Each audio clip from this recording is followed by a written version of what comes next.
E bentornati a Buongiorno Verona Live, siamo di nuovo in diretta, canale 640 del Digitale Terrestre e siamo in diretta anche sulla nostra pagina Facebook.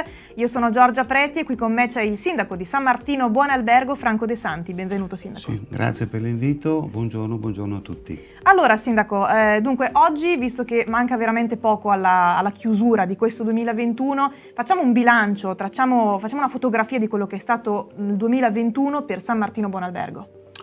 Il 2021 nasce con l'idea che San Martino in questi ultimi anni sia diventato un paese molto appetibile per tutto il circondario, perché è diventato proprio un paese dove la presenza di attività ecologiche ambientali per quanto riguarda lo sviluppo del territorio compatibile e sostenibile anche con quello che stiamo facendo, e all'interno di un tessuto che raccoglie circa 200.000 metri di aree verdi attrezzate, è diventato un paese molto interessante anche come punto di riferimento per l'est veronese. Questo è quello che stiamo riscontrando. Per quanto riguarda poi le attività, io partirei purtroppo a parlare di Covid, perché San Martino non è indenne da questa problematica, anzi in questo momento abbiamo raggiunto circa un 90 persone positive, comunque rispetto alle 170 che eravamo l'anno scorso. Noi stiamo monitorando anche personalmente un po' tutto quello che è il sistema attraverso l'ASL e devo dire che i cittadini hanno risposto molto bene al fatto anche delle vaccinazioni e al fatto di mantenere quelle misure di precauzione che sono essenziali in questo momento. Confidiamo che la scienza e l'interessamento dei cittadini ci porti a migliorare sempre più questo gap in modo da arrivare in un futuro molto breve a risolvere questo problema. Poi noi siamo partiti con investimenti importanti anche per quanto riguarda le scuole, parliamo sempre del 2021 dove abbiamo sistemato e stiamo concludendo i lavori sulle 2 scuole principali, perché abbiamo rifatto completamente tutti i sistemi di sicurezza, di intervento di antincendio e di altre cose per circa un valore di 800.000 euro. Su un'altra scuola abbiamo fatto un ulteriore intervento per migliorare le condizioni di fruibilità dell'aria, perché abbiamo montato un impianto di VMC per il riciclo forzato dell'aria, anche lì con un intervento di circa 400.000 euro. Però insomma, e stiamo lavorando proprio anche sulle scuole in previsione futura.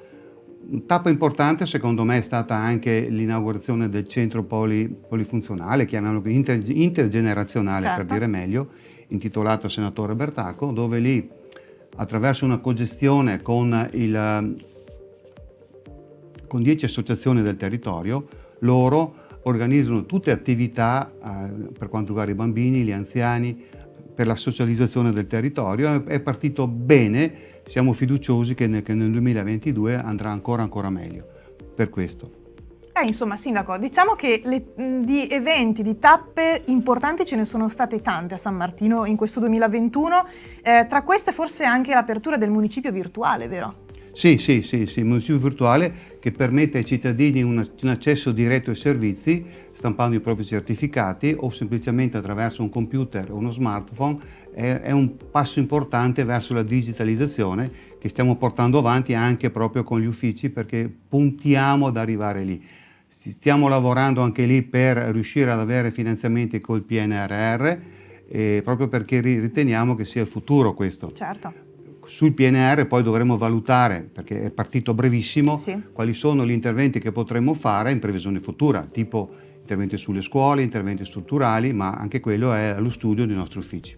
Ecco, è proprio del futuro mi interesserebbe parlare adesso. Insomma, il 2021 ha riservato tante belle novità per San Martino. Cosa ci riserva il 2022? Allora, il 2022 parte con intanto la sistemazione di quello che sono i plessi scolastici. Gli uffici stanno lavorando per fare tutto uno studio di fattibilità che è già pronto, stanno dando gli incarichi proprio per i progetti, dove andremo a sistemare le scuole salvo d'acquisto per quanto riguarda un'implementazione o lì o in un altro loco. E invece per le Todaro abbiamo già i dati per quanto riguarda la parte strutturale, anche lì invece potremo attingere il PNRR, perché creeremo un piano superiore proprio per sistemare quell'area che è Case Nuove, in modo da dargli un servizio completo. Le nostre scuole in questo momento sono sotto controllo per quanto riguarda il numero di utenti, perché noi abbiamo circa 80 bambini che vengono da fuori comune, Sì. perché le scuole statali vanno fino a riempimento anche per quanto riguarda i bambini che vengono da fuori comune.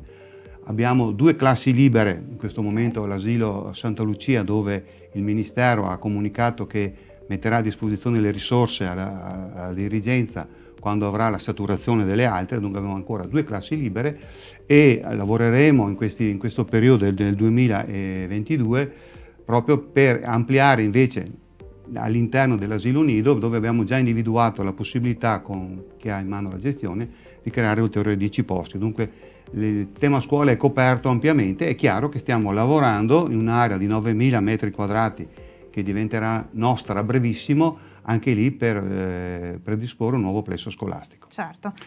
Abbiamo il problema del traffico. Sì, ecco. Non so se voleva chiedere lei, ma glielo anticipo dunque. Prego. Il problema del traffico è chiaro che tra tante belle cose che possiamo dire e possiamo fare, è chiaro che il problema del traffico è un problema che ci tocca, è un problema che ci è arrivato addosso fine novembre dell'anno scorso.